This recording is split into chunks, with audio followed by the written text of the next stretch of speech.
Boa tarde a todos. Meu nome é Poletini, eu sou diretor executivo da ACATS. Queria dar as boas-vindas a todos na nossa segunda palestra de uma série de 8 que nós estaremos realizando entre maio e junho, contribuindo aí com os supermercados, para as melhores práticas de enfrentamento da crise decorrente do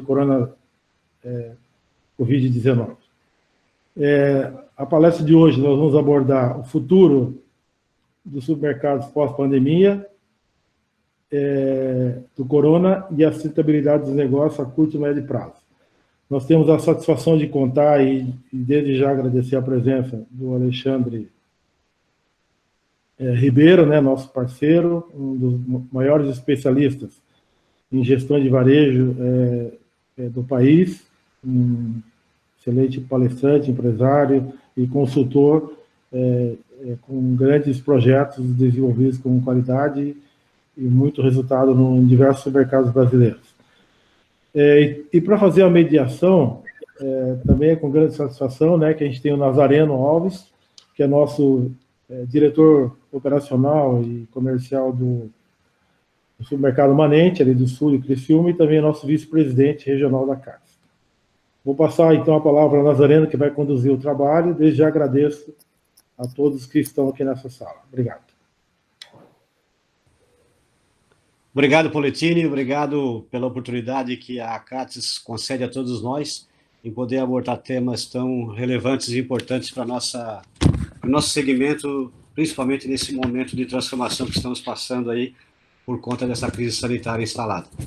Eu quero respeitosamente me dirigir a cada um de vocês, meu grande abraço, muito obrigado, e a ideia é que a gente passe alguns momentos aqui de aprendizado, junto com o Alexandre, trazendo para nós cenários e debatendo junto conosco, que nós vamos fazer um trabalho de interagir bastante com esse tema tão importante que impacta diretamente no nosso segmento. Eu queria também reforçar e pedir para vocês que mantenham os seus microfones e as suas câmeras desligados durante o prosseguimento dessa palestra, para que não haja interferência de áudio e de vídeo. Faremos todo o transcorrer aí da apresentação com o Alexandre, e ao final da apresentação nós abriremos aí para perguntas de todos vocês e questionamentos acerca dos temas que forem aqui abordados. Mais uma vez, muito obrigado para todo mundo, um prazer enorme estar com vocês.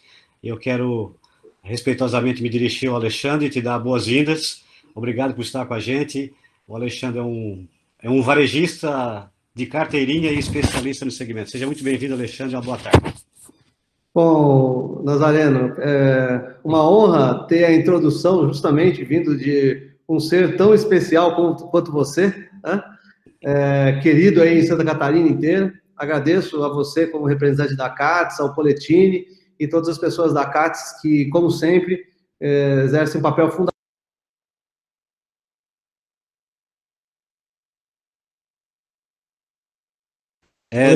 Desculpa, Alexandre, o probleminha no som do Alexandre. Ativa o teu som, Alexandre. Voltou? Ah, beleza. Então, antes de mais nada, eu fiz aqui um elogio super gracioso para o Nazareno, uma pessoa tão bacana. Então, ser introduzido aí pelo Nazareno num processo como esse, um evento como esse, para mim é bem bacana, é uma grande honra. Me dirigir aí a todo o público de Santa Catarina e mais alguns outros estados que estão participando aí também. Agradeço profundamente e parabenizo o pessoal da ACATS, Poletini e toda a Itamara e sua equipe, que tem feito um trabalho fenomenal aí com os varejistas de Santa Catarina e dando exemplo para o Brasil inteiro, Essa é uma das questões que eu acho que sempre chama atenção. A ACATS é exemplo para o Brasil, e isso é muito, muito, muito reconhecido Brasil afora. Para aqueles que eventualmente não saibam disso, podem ter ciência. Então, o nosso encontro de hoje, gente, traz uma perspectiva para a qual eu gostaria de fazer uma breve introdução. O cenário que nós estamos vivendo é um cenário que, naturalmente, traz perspectivas das mais diversas, problemas sérios, dificuldades sérias, grandes desafios e também grandes oportunidades. Então, eu gostaria de trazer a vocês, deixa eu compartilhar aqui a minha tela, trazer a vocês um pouco daquilo que a gente vem discutindo ao longo dos últimos meses a respeito desse tema, né? Então, deixe-me ver, ok. Nazareno, você vê minha tela? Tá tudo certinho por aí? Perfeito, faça só isso. Perfeito, prossiga. Ok, vamos lá então. Nós estamos vendo muita coisa acontecendo e nenhum de nós estava preparado para absolutamente nada disso que nós estamos vivendo, né? Queria lembrar só aos colegas, todos os participantes, que deixem sempre seus microfones no mudo, né, para que os ruídos não atrapalhem os demais. Obrigado. Então, nós estamos vivendo num cenário muito diferente daquilo que se imaginava e se pretendia para esse primeiro semestre. E isso está trazendo uma série de efeitos para os supermercados. A minha ideia aqui é não discutir saúde, não sou especialista nesse tema, mas tenho vivido aí há praticamente, daqui a 2 meses, a R Dias completa 26 anos de vida trabalhando para o varejo alimentar. Então, eu queria discutir um pouco dos temas, dos efeitos e aquilo que a gente tem sob domínio, né, que é a gestão de supermercados. E deixar o tema saúde para os especialistas, né? Então, vamos lá. Efeitos da pandemia nos supermercados. Queria começar com uma visão do cenário econômico. Desde 2012, nós temos visto variações na taxa de desemprego. E aqui, já abro falando de um ponto muito importante. Nós avaliamos uma quantidade imensa de indicadores específicos que afetam o crescimento das vendas nos supermercados. E nós detectamos que a taxa de desemprego é um dos que mais impacto tem nos supermercados. Seja variando as vendas, seja variando a forma, o comportamento de compra. Então, vamos falar sobre as duas coisas hoje. E aqui a gente pode ver que desde março de 2019, a taxa de desemprego estava caindo, né? E na medida que a taxa de desemprego ia caindo, essa linha vermelha que vocês podem acompanhar é o crescimento dos supermercados no Brasil. Ela foi subindo, alcançando aqui números nacionais perto da ordem de 5%.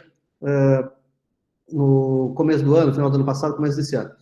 Então, o que nós temos daqui para frente é o ponto crítico. A gente já sabe que há uma correlação direta entre desemprego e crescimento de vendas nos supermercados. Então, vamos olhar como isso tende a nos afetar a todos, né, daqui para frente. Então, nós temos aqui um dado mostrando o seguinte: o desemprego, ele está crescendo. Então, no mês de, se não me engano, no mês de janeiro, nós estávamos em 11,2, ele foi a 12,6 em fevereiro, a 13 ponto alguma coisa em março. Na prática, a variação de janeiro para fevereiro já se deu em função da última semana de fevereiro e as notícias que vinham da Europa, né? E aí nós estamos chegando a uma projeção para os próximos meses que tendem a chegar a 15,5 agora em maio, alguma coisa perto de 16 em junho, chegando a 17,8 lá perto de dezembro. Bem, isso é bastante crítico. E como vai se comportar, portanto, as vendas nos supermercados a respeito disso?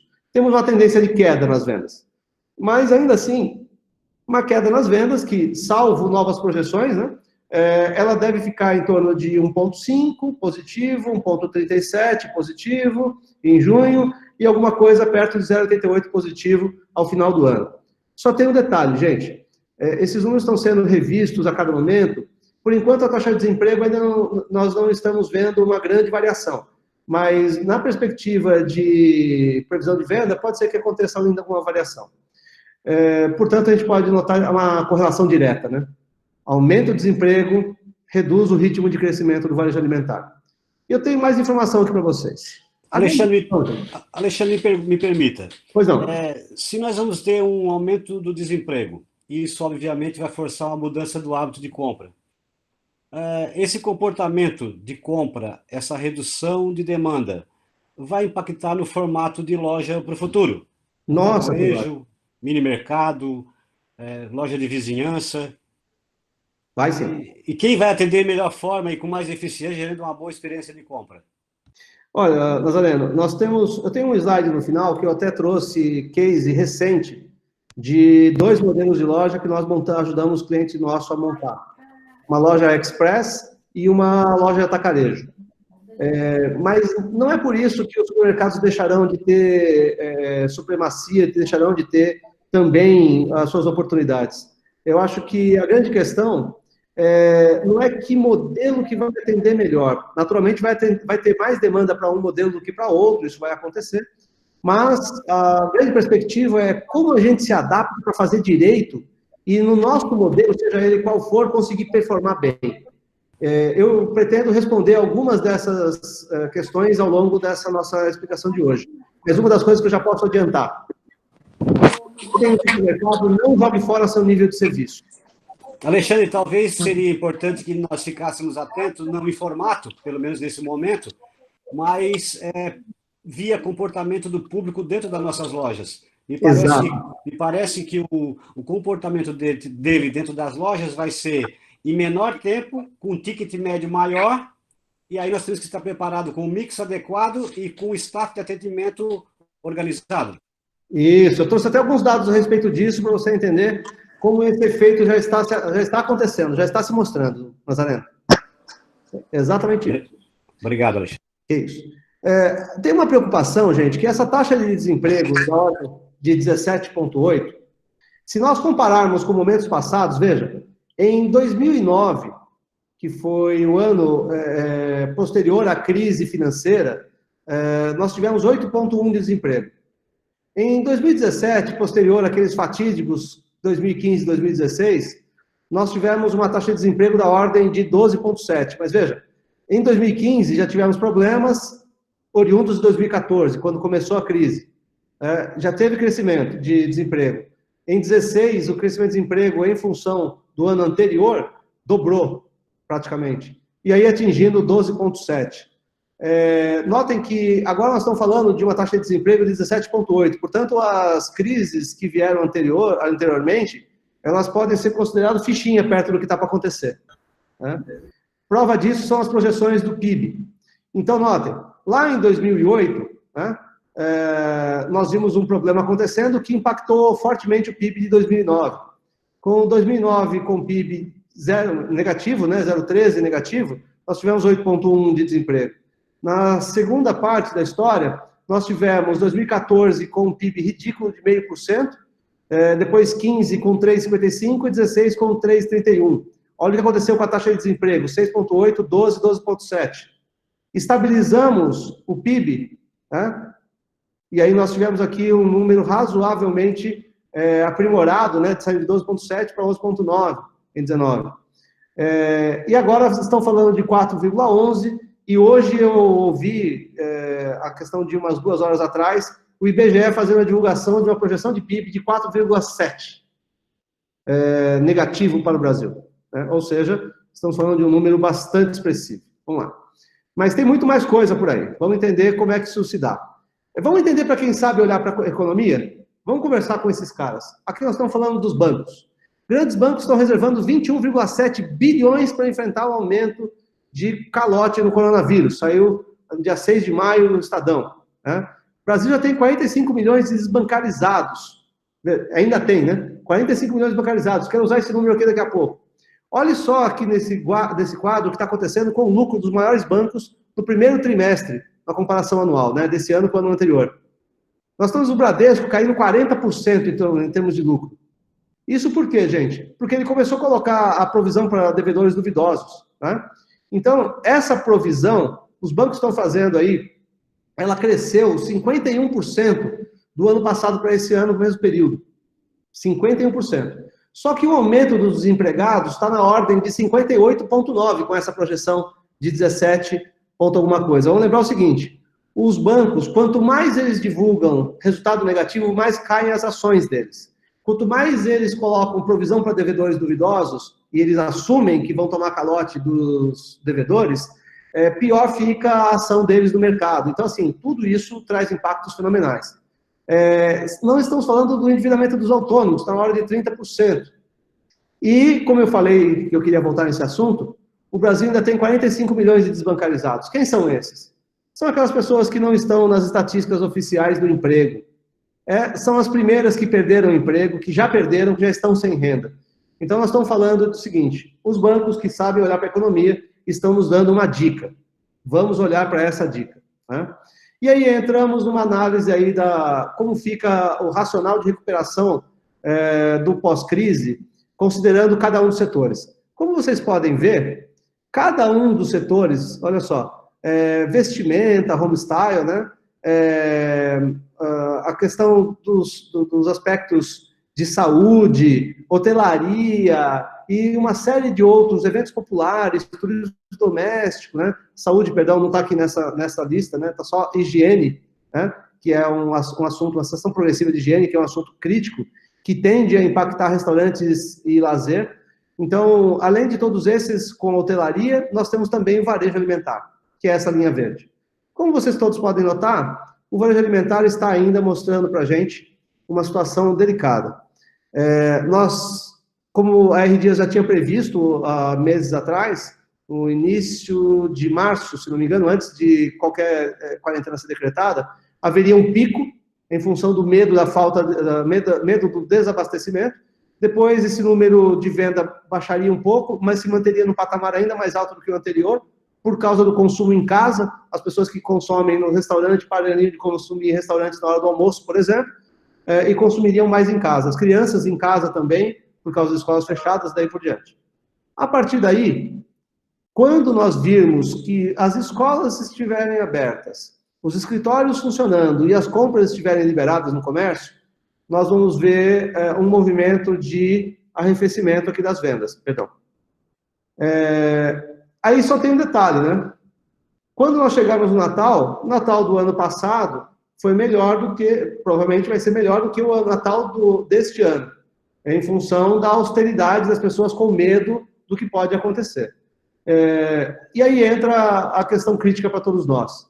O que vai acontecer com o segmento de varejo alimentar? Ele está levemente acima das vendas anteriores, ou seja, que é o patamar zero. Alexandre, mais importante, me permita uma observação, importante avaliarmos que nós saímos de um patamar, fizemos um pico em função de tudo que aconteceu e vamos fazer uma queda para um patamar um pouquinho superior ao que nós estávamos. Mas seria correto observarmos também que teve categorias que se sobressaíram, que vão voltar para um patamar melhor do que estavam. Correto pensar nisso? Higiene, beleza, limpeza... Certeza absoluta. Talvez... Certeza absoluta. E alguns produtos saudáveis também vão fazer parte desse grupo. A grande questão aqui, Nazareno, é que, além disso acontecer, essa curva ela guarda uma informaçãozinha oculta que vale muito a pena discutir. Note que isso aqui, naturalmente, é a média do setor, certo? Sendo a média do setor, como toda média, ela é uma medida perigosa. Por quê? Se está com a cabeça no freezer e o pé no forno, na média a temperatura está boa. Então vamos pensar o seguinte, se na média muitas empresas estarão acima do zero, é certeza absoluta, estatisticamente falando, uma grande quantidade delas estará abaixo da média. E isso pode fazer com que algumas empresas estejam no negativo, inclusive. E outras estarão acima da média, com uma performance melhor. No meu ponto de vista, todo o trabalho que tem que ser feito e o que a gente vai discutir daqui para frente tem que levar em consideração isso. Como a gente faz para se manter acima da média. Ok? Bem, a grande questão aqui, gente, nós fizemos aqui um conjunto fizemos uma análise e desenhamos algumas tendências. Tendências que nós vamos acontecer aí para frente. Aí vamos começar a perceber várias mudanças de comportamento.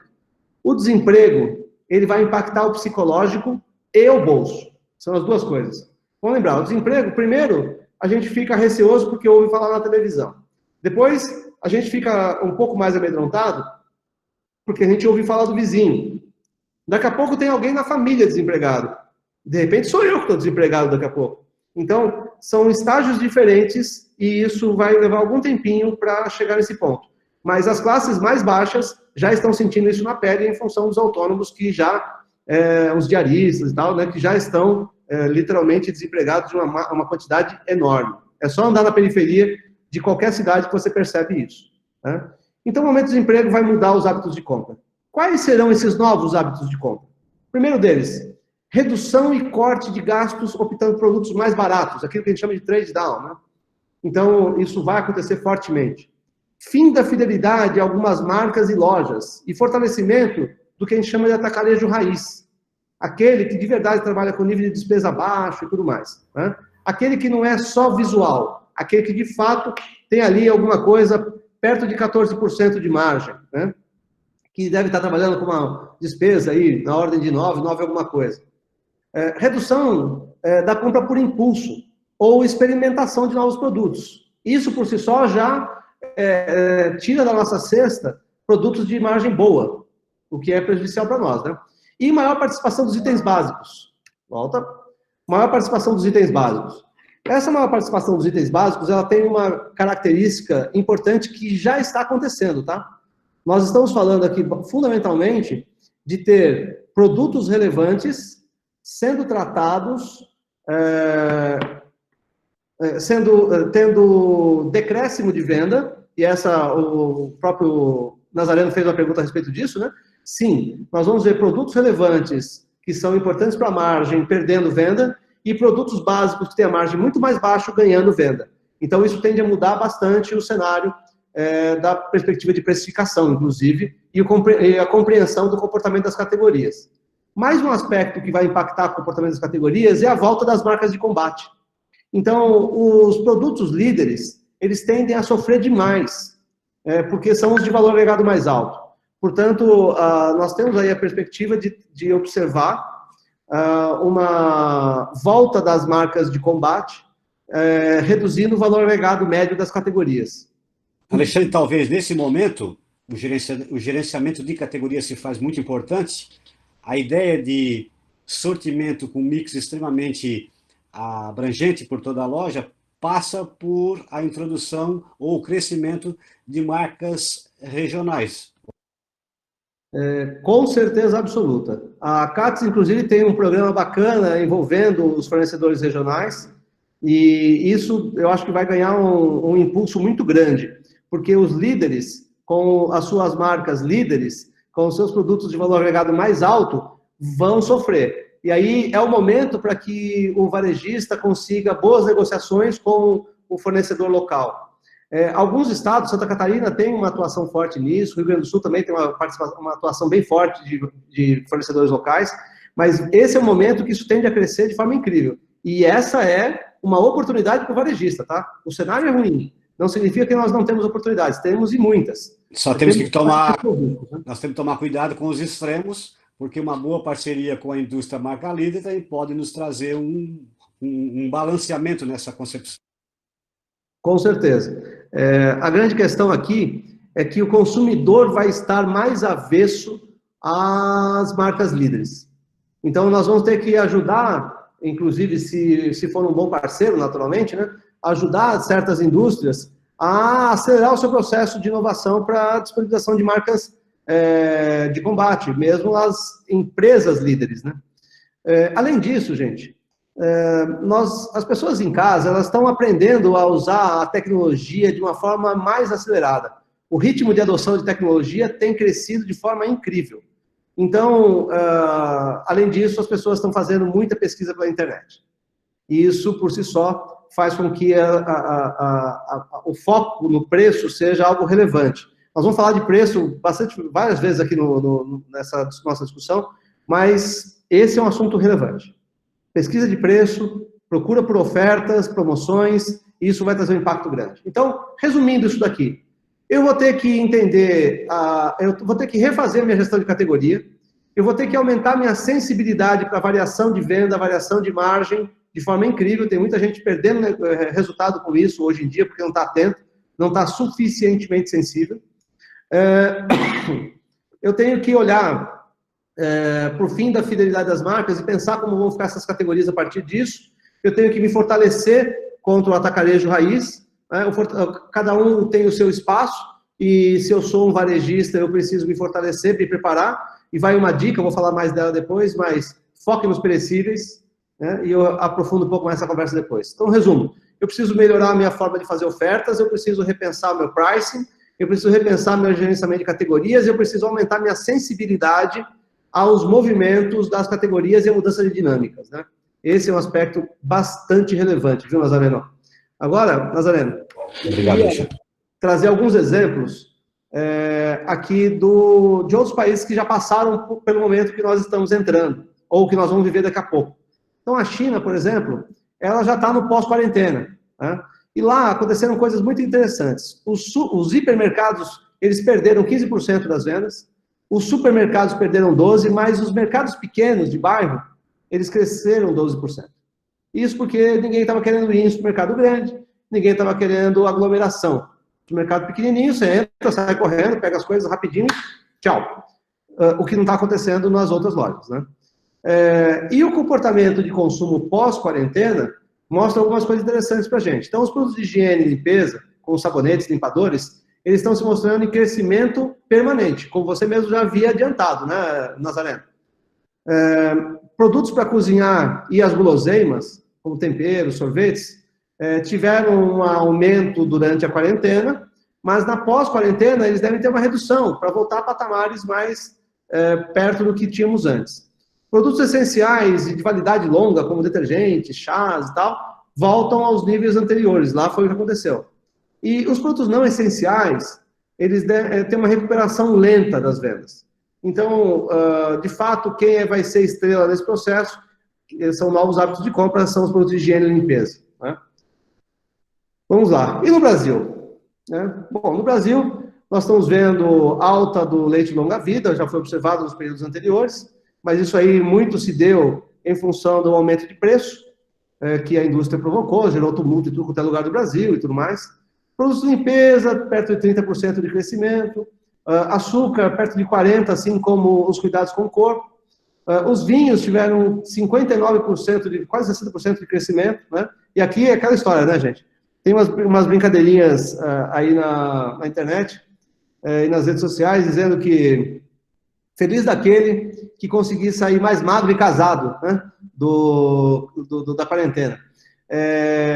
Tem para acrescentar aquele que sobrar um fígado saudável também, viu? Porque essa quarentena está exigindo muito vinho mesmo.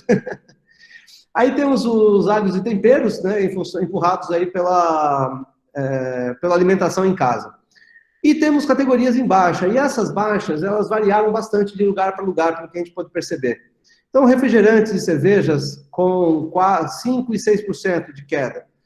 Nós vimos no Centro-Oeste representantes da Coca-Cola falando de 70% de perda de negócios nos refrigerantes. Então, pode ser bastante relevante, de região para região isso pode variar bastante. Legumes e tubérculos perderam 8,66%, enquanto as folhagens ganharam. Estavam atrás de produtos mais saudáveis, e as folhagens têm um apelo maior nesse sentido. Caiu 12,47%, cuidados com o rosto, menos 26% plantas e flores, né, e praticamente 30% dos pratos prontos e rotisserie. E aí nós temos ainda a perspectiva de mudança significativa nesse mercado, né, perdendo 21 milhões de ocasiões de uso das lâminas de barbear a cada semana, né, cuidado com o cabelo, perdendo 17 milhões de ocasiões de uso, e os desodorantes e perfumes também com uma perda acentuada. Bem, nós vimos acontecer, e estamos sentindo isso até agora. Alguns aspectos já causaram mudança no comportamento de compra. Então, a cautela no consumo já se mostrou verdadeira. Então, o isolamento social trouxe menos visita às lojas, então a frequência de visita diminuiu, só que as compras por viagem ficaram maiores. Então, o que significa dizer que o ticket médio cresceu, apesar da quantidade de tickets ter permanecido bem parecida ou menor, né? Esse é um aspecto importante. Se comparar com o começo do ano, a frequência de visitas, né, ou seja, a quantidade de cupons, ela teve uma queda expressiva, né? E aí surge mais um ator, né? Surge uma mudança importante. O e-commerce aparece, né, e 82% dos brasileiros declaram que continuarão utilizando esse canal de compra no futuro. Quando a gente vê os hábitos de compra por perfil, idade e tal, né, você vê que os millennials e centennials, né, que são os mais jovens, tiveram 39% deles aumentaram as compras em comparação com o último mês nos canais online, né? e até os mais idosos, né? Então, se vê, acima de 55 anos, já estou quase nesse grupo aqui, se mostraram mais abertos a esse canal. Ô, Alexandre, aqui me permita um pequeno questionamento. Lá na minha loja física, eu tenho que estar tomando todos esses cuidados de redimensionamento de mix, medindo o ticket médio, a frequência do cliente do ponto de venda e todos esses aspectos que tu já abordou. Eu estou indo para o e-commerce e eu preciso, obviamente, ter um mix diferenciado. Esse comportamento de compra, ele é diferente no físico e no virtual? O que tu tem? Sim, esse comportamento de compra ele é diferente no físico e no virtual, sim. No virtual, invariavelmente, o cupom médio é muito mais alto. Nós temos um caso de um cliente nosso, aí, o Caetá, que está aí no Oeste Catarinense, lá em Concórdia. Ele desenvolveu uma ação de e-commerce, implementou um aplicativo que está bombando de felicidade por parte dos consumidores, que é muito simples de usar e tal, e ele está indo bem pra caramba. E o que eles conseguiram fazer? Enquanto clientes nossos de outras regiões, outras localidades, tiveram o e-commerce aumentando 800% e tiveram que fechar o e-commerce porque os pedidos estavam demorando, o prazo médio de entrega estava lá na ordem de 3 a 4 semanas, imagina, 25, 26 dias, teve cliente nosso em São Paulo com essa condição de prazo de entrega.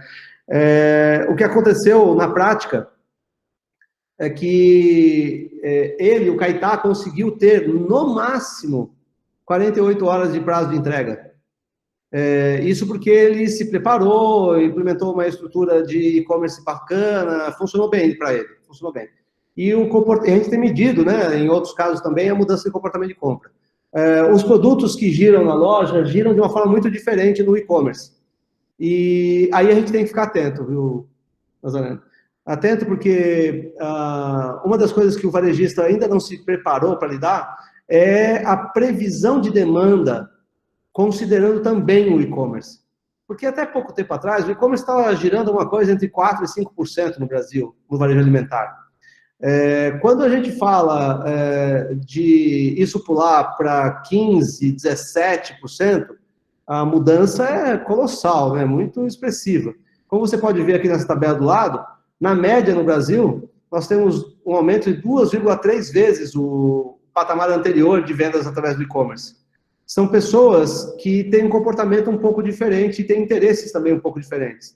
Vamos falar um pouco mais disso, né? Nós nos preocupamos de forma importante com o momento atual, fundamentalmente porque se a gente olhar para a China, especialmente for olhar para o período pós-isolamento, né, nós tivemos aqui um momento difícil, estamos tendo um momento difícil, né? Quando eles passaram a estar livres de restrições, nós vimos as vendas caindo.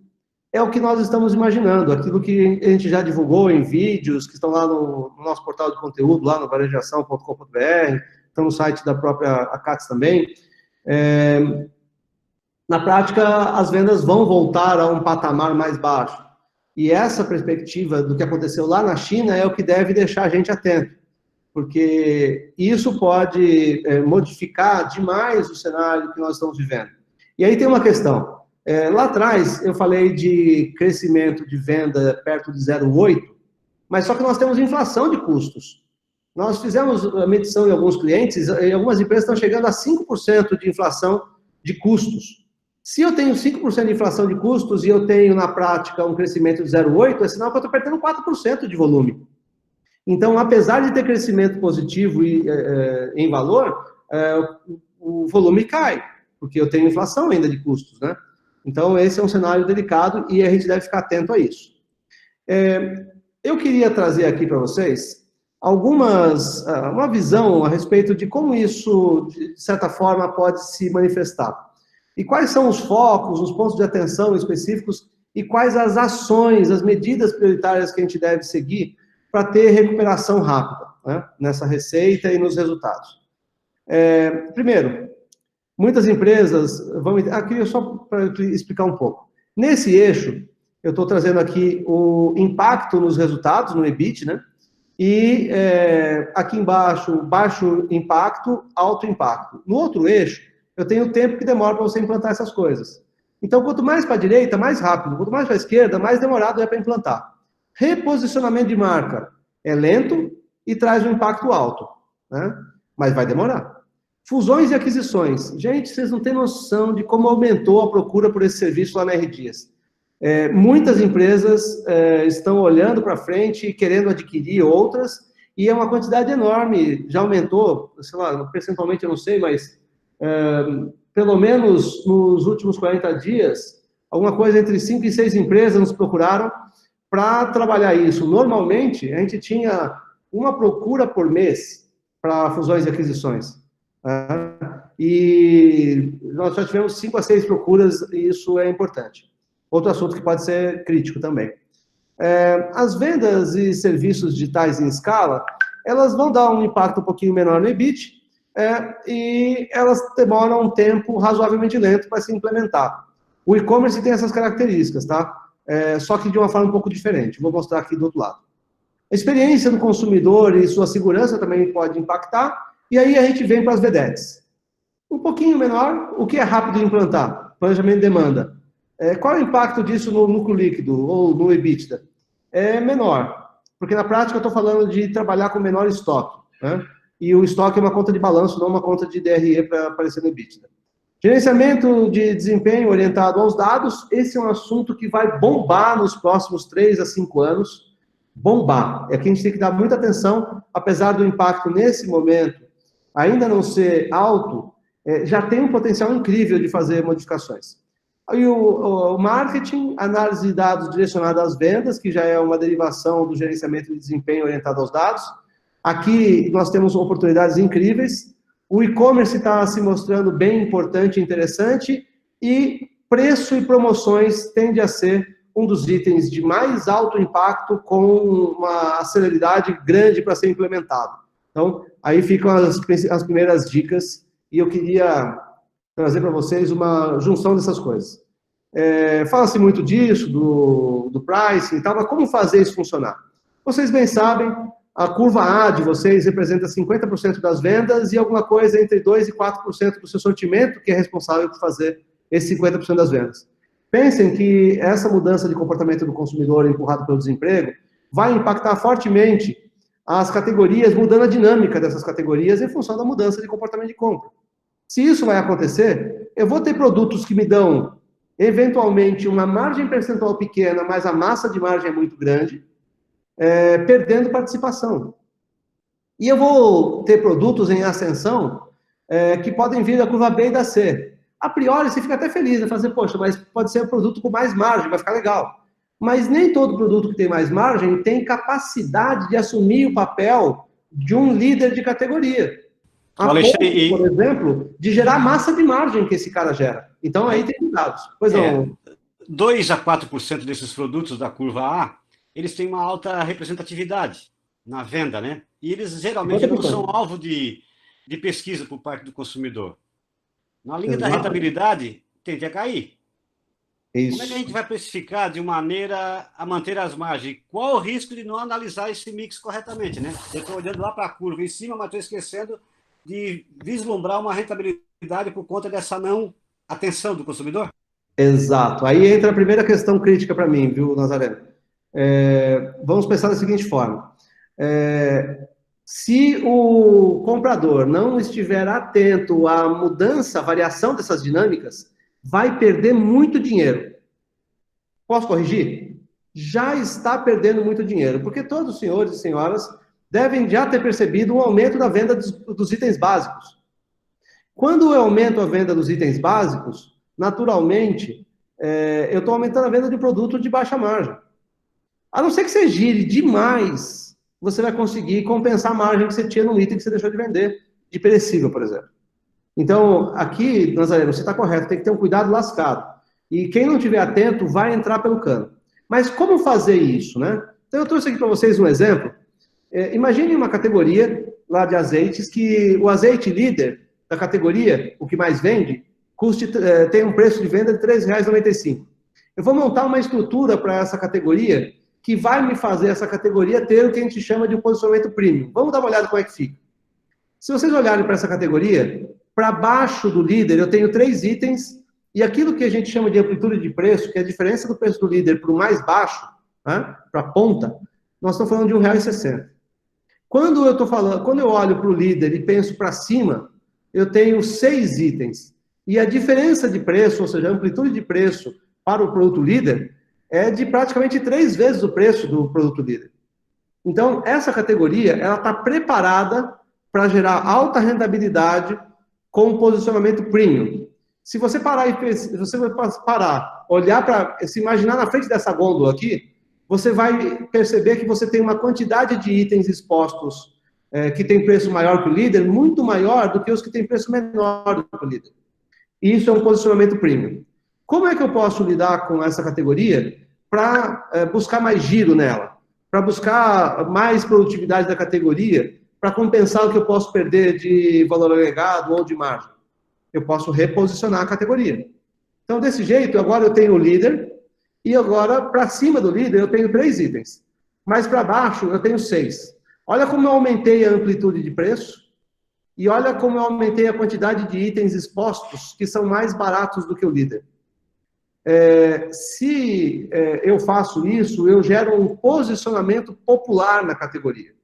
E com isso, sem que eu mexa no preço de nenhum produto, apenas gerenciando o sortimento e as escalas de preço que eu consigo fazer com base nesse sortimento, eu estou mudando completamente o posicionamento da categoria.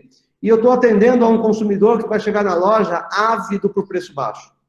Então, eu naturalmente preciso equilibrar isso, tá, Nazareno? Eu preciso garantir que eu tenha essa categoria com esse posicionamento, mas que eu faça compensações em outros. Por exemplo, aumentando a participação de perecíveis, que vai me dar muito mais margem, né? Entre outras coisas. E detalhe importante, que esse momento que a gente viveu para trás, ele precisa, entre aspas, ser esquecido. O momento que nós estamos vivendo está nos forçando a gente a desaprender e reaprender sobre os nossos processos de loja, dando ênfase a coisas que até então nós não estávamos muito, ou alguns não estavam muito atentos, que era uma boa execução do planograma, uma boa gestão do gerenciamento de categoria e o hábito de fazer a promoção e colocar na entrada da loja o produto mais barato do tabloide. Então, algumas coisas nós vamos ter que repensar aí na nossa... Pois é. Eu tenho uma preocupação com relação a esse repensar, que basicamente diz respeito ao jeito como a gente vai olhar para isso. Se a área comercial fizer isso de sopetão, sem ter entendido o comportamento, muito complicado. Eu acho que o Poletini acompanhou o treinamento que nós fizemos aí na CATS, estamos aí indo para a 2ª edição desse treinamento, inclusive, para gestão comercial. Acho que o próprio Nazareno participou disso também, né, Nazareno? Sim, acompanhei. E naquele treinamento de formação de compradores, formação do público de compras, a gente já fez várias turmas em company, aí em Santa Catarina, fizemos turmas abertas, né? E o que a gente percebe com os compradores é que o comprador, ele ainda está preso num modelo muito antigo, que é aquela coisa do tirador de pedido. Nós precisamos mudar imediatamente a posição do comprador nesse momento. Nós precisamos fazer o comprador se transformar num gestor de categorias, num gestor de produtos. E, para isso, a primeira perspectiva crítica é ele entender o comportamento do consumidor, senão ele não vai conseguir operar o resto. E vou ser sincero, gente, o cenário que está pintando aí, que está sendo apresentado, ele tende a aumentar a concorrência de forma bastante importante. Sendo assim, eu preciso ser mais preparado, mais esperto, mais capacitado, e talvez eu precise sofisticar um pouco as minhas técnicas. Eu preciso ir mais no detalhe para um gerenciamento mais eficaz e, portanto, geração de mais resultado, viu, Nazareno? Então, minha preocupação é que os compradores estejam preparados e que toda a direção comercial possa olhar para isso com o devido carinho, porque se não fizer isso, a chance de perder o bonde é grande. Eu já vejo inúmeras empresas que têm vindo falar com a gente com perda de performance, e às vezes ele nem percebe. E aí a minha preocupação com isso, basicamente, é que o comercial precisa estar atento ao que está acontecendo no seu dia a dia, com profundidade. Certo, Nazareno? Obrigado, Alexandre. Importante a observação, e é tempo de abrir os olhos e a cabeça também. Exatamente. E afiar os instrumentos. Alexandre, me permita uma observação, por À favor. vontade. Eu gostaria só de agradecer ali o Alexandre, ele fez uma observação num tema que nós estávamos abordando ali atrás um pouquinho. Ele cita aqui que nós falamos de 2 canais, né? O canal online e o físico, nós não podemos esquecer do canal híbrido, que é aquele onde alguns colegas nossos já estão implantando, que é a compra dentro da loja, através de leitura de QR Code, com baixa e sem necessidade de passagem pelo checkout, dando baixa na sua própria conta, enfim. São tecnologias que estão sendo desenvolvidas em alguns lugares que elas vão chegar forçosamente ou não. Obrigado aí, Alexandre. E o Luiz Carlos? E o Luiz Carlos aqui também observa que o gargalo do e-commerce em supermercados continua sendo o prazo de entrega. Esse ponto vai precisar de mais atenção. É isso mesmo, Luiz Carlos. Acho que para botar um e-commerce nós temos que nos preparar bastante antes para não gerar problema. A grosso modo, gente, a entrega é o problema, mas a entrega é a ponta do iceberg do problema. O problema, de fato, é a separação. O problema, de fato, é a precisão dos estoques. Porque está em lei já, você não pode substituir um produto que você não tinha na entrega para o consumidor de forma unilateral. E se você não pode substituir, vamos lá, eu faço o pedido no sistema, eu entro lá no aplicativo, faço o pedido, aí o pessoal da separação vai fazer uma separação manual, é um trabalho, as estruturas não estão preparadas, o pessoal não está treinado, os processos não são suficientemente bons, e não há uma estrutura dedicada para o e-commerce, porque as vendas ainda eram pequenas, talvez não justificasse, eu acho que já mudou o cenário. E na prática, quando vai fazer a separação e eu não acho o produto que está no pedido do consumidor, eu ainda tenho que fazer contato com ele, para dizer que eu não tenho leite condensado moça, se eu posso mandar em Itambé, e entre outras coisas. Então, precisão dos estoques é absolutamente fundamental. Um projeto que seja abrangente, que pense nos processos da retaguarda, isso é absolutamente crucial. Ninguém que tem problema de fato, com a tecnologia, até aparece algumas coisas, mas é irrelevante, com a ponta. Quem tem problema mesmo, tem problema na separação, no processamento da entrega, na emissão, no controle dos pedidos, na informação de retorno para o consumidor sobre o andamento do pedido dele, ou seja, a coisa vai um pouco além. Então, muito bem colocada, e eu acho que essa é uma questão que vale a pena falar bastante sobre isso depois.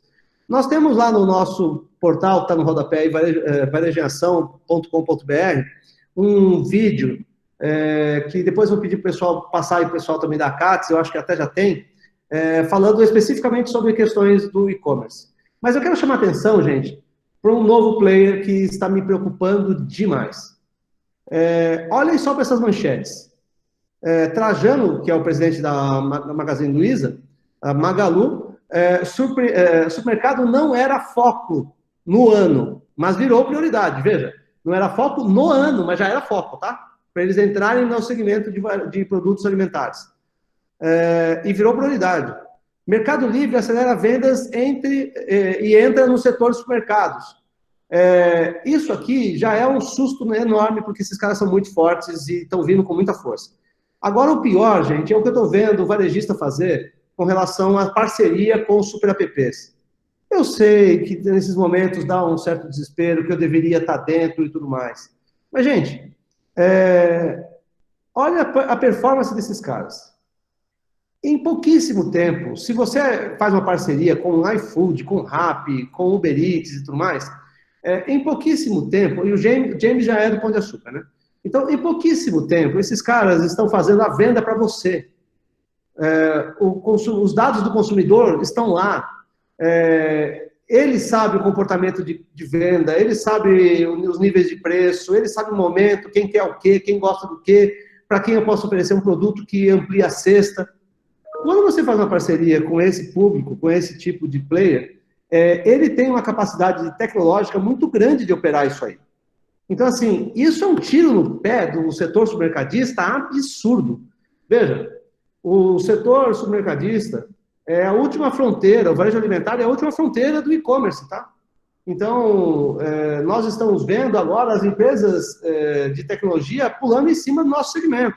Ou a gente se protege e se prepara, ou nós vamos sofrer demais. Esse é essa é uma questão que eu queria chamar bastante a atenção de vocês.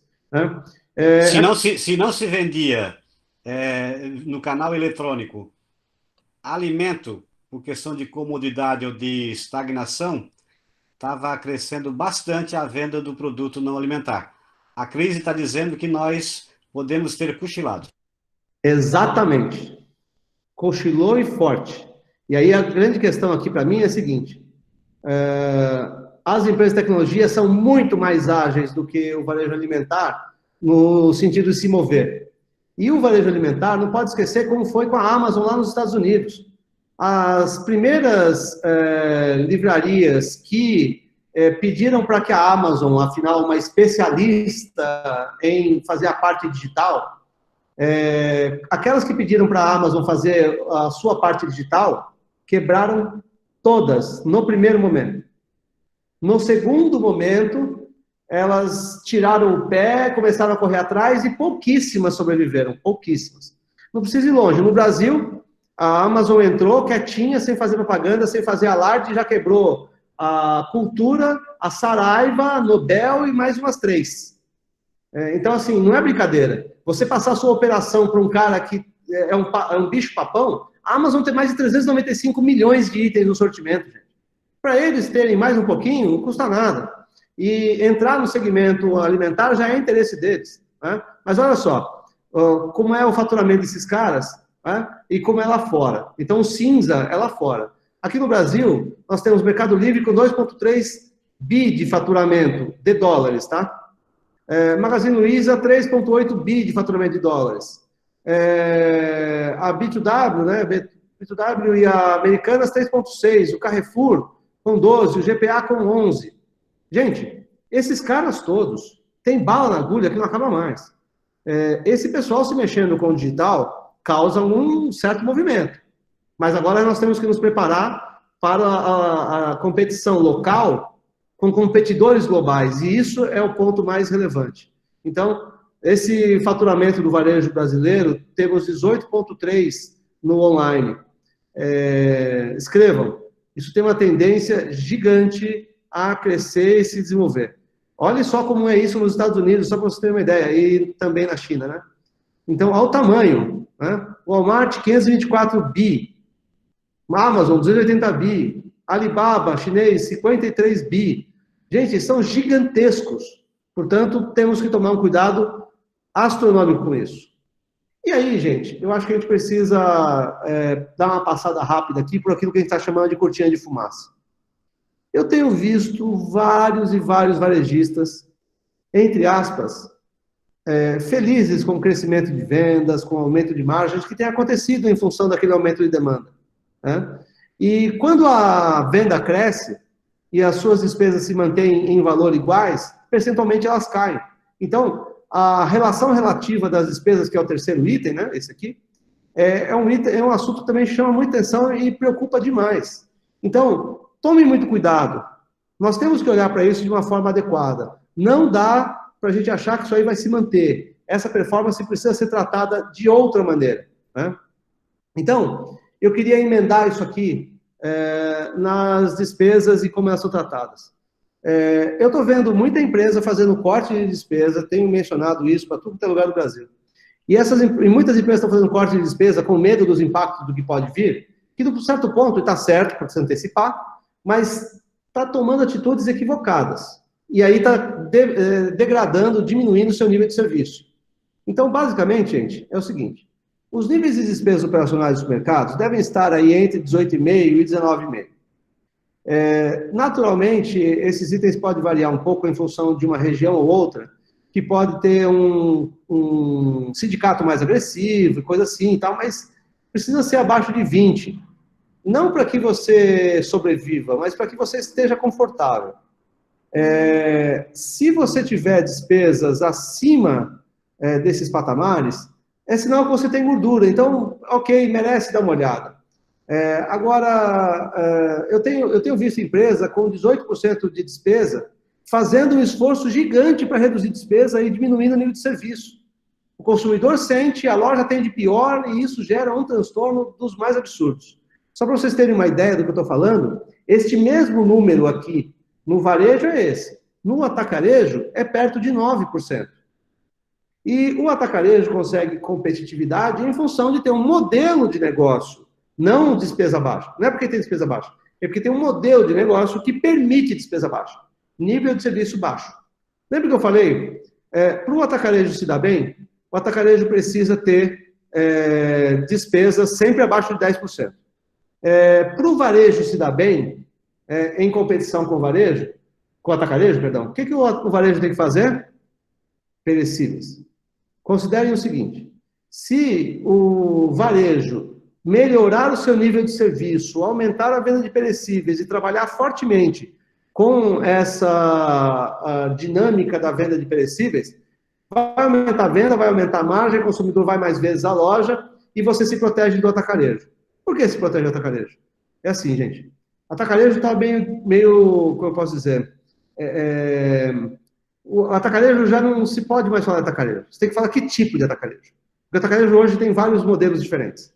Várias empresas que têm varejo se aventuraram na criação de lojas de atacarejo e entraram com isso em modelos um pouco diferentes. Muito serviço, muito perecível e tal.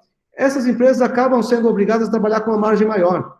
Porque se a despesa é maior, veja, a energia elétrica vai ser mais alta por causa da cadeia de frio, a manutenção vai ser mais alta por causa da cadeia de frio, a mão de obra vai ser maior em função do setor de perecíveis que requerem atendimento, uma série de outras coisas. Alexandre, uma observação importante aqui. Pois não. Esses números nos remetem a pensamentos, né? Nós sabemos que despesa operacional tem um pacote de rúbricas ali embaixo. Isso. E tem um colega aqui fazendo esse questionamento. 18,5, 19,5 sobre a receita bruta ou sobre a receita líquida? Sobre a receita bruta, incluindo despesa de central. Incluindo a despesa do central. Exatamente. Se for falar despesa só de loja, você vai ter alguma coisa aí perto de... Deveria ter uma coisa perto de 15,5 a 17 pontos, 17,5, chutando alto. O restante seria despesa de central. As empresas que têm CD, as mais eficientes estão com alguma coisa perto de 1 ponto percentual de despesa de CD, considerando um CD que movimente mais de 80% das suas vendas. As despesas de central, elas podem girar em torno de 1,1 a 1,5. Isso seria uma despesa de central apropriada. Então, se pegar lá os 15,5 a 17,5 aproximadamente, dependendo do perfil da loja, e acrescentar essas despesas, você vai chegar perto dos 20.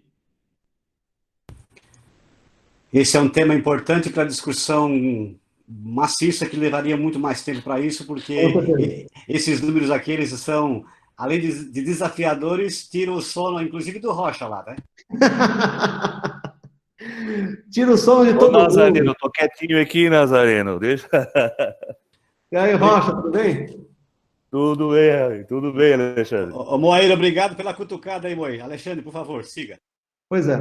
Então, assim, esses números tiram... Obrigado a você. Que isso, vai à vontade. Esses números tiram todo mundo da zona de conforto, todo mundo fica preocupado, mas aí entra uma questão, Nazareno. É o jeito, não tem para onde correr. É só você fazer a seguinte conta. Se eu tiver 20% de despesa, eu vou ter que ter alguma coisa perto de 29, 28, alguma coisa de margem, para poder cobrir essas despesas, tirar as quebras e me deixar mais um EBITDA de alguma coisa aí perto de uns 5%, 5 a 6%, para 5 a 6% de EBITDA, talvez 6 a 6,5% de EBITDA, e a hora que eu tirar o imposto de renda, me dá 4% de lucro líquido. Então, é uma conta que ela tem que fechar de cima a baixo, né? Mas vamos lá.